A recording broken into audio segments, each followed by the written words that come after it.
Hi, it's Leslie Meredith with Breakbulk Events and Media here in Houston at Breakbulk Americas, and I am delighted to introduce Paul, the president of ILA at Port of Savannah. Welcome to Thank you, Breakbulk Leslie. Americas. Thank you for having us. Yeah, we're so excited that you're here. I'm glad this is our first interview. I'm so excited to have the opportunity. Well, we're excited that you guys invited us here. We're excited to be a key player in Breakbulk Americas because before you went to any type of cargo in the shipping industry, Breakbulk was the heart and soul of this whole United States. So thank you for having us. Absolutely. And I know that ILA was instrumental and a part of really the birth of Breakbulk Americas more than 3 decades ago.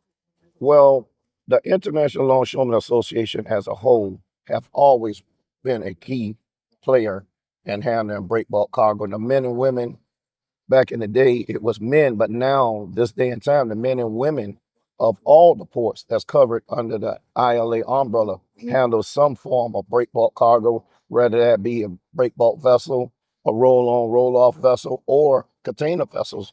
A lot of people don't know that on container vessels, breakbulk cargo come in on container vessels as well. Yeah, absolutely. Where do they put it? Well, the first thing is we unload it, and we have an area we call the point of rest, and that's pretty much wherever the customer wants it. A lot of times, I know on a lot of our break bulk vessel, if you're talking about what you call your heavy bulk items, it may be to build a car plant or build an electrical plant, something like that. We unload the cargo off the vessel and land it directly on trucks that hauls it off to wherever the Oh, destination may be. okay. In Savannah, they built a about a few months ago. It's still not fully operating now, but they built a EV Honda plant, which is only 10 miles outside the Savannah city limits. And a lot of the big pieces, far as the manufacture plant, stuff like that, came in. Some came in on break bulk vessels, but some of them came in on container vessels. And we loaded it directly on the back of road trucks, which we helped them chain the cargo down and they shipped it right up the road to its point of rest, Oh, which is wow, the that's Honda so plant. interesting.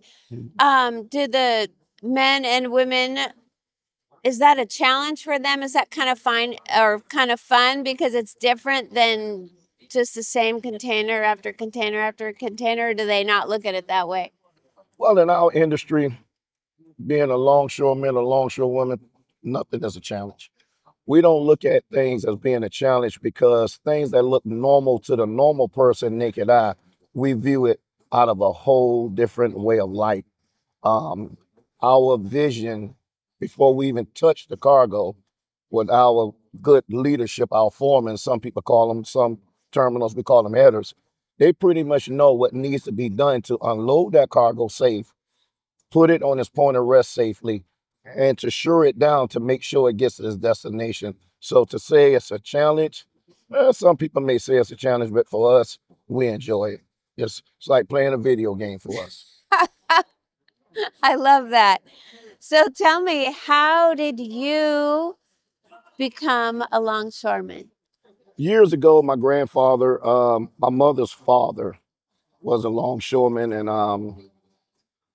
uh, being an African American male, watching my grandfather, my father also worked on the waterfront a little bit. He never qualified, but my grandfather actually qualified and was a full-fledged longshoreman. And I spent a lot of time with my mother's father, and it was just one of those things. Like I wanted to be like my grandfather. I mean, Yeah. a lot of jobs, good schooling, everything, but it wasn't nothing that was more fulfilling but to be a longshoreman. And that's what I went after. And here it is, 20 plus years later. Great job, great union.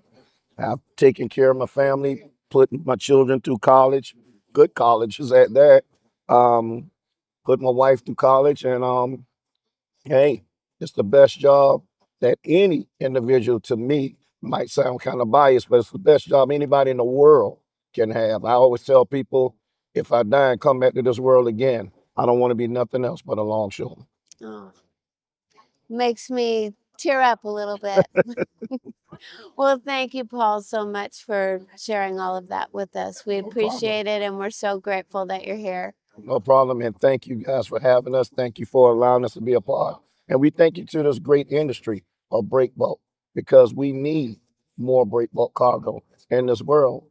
This world is very diverse now, and it's not just containerization, roll on, roll off, breakbulk cargo, whatever it is and whatever it takes. ILA, we're built for the challenge. And we thank you guys.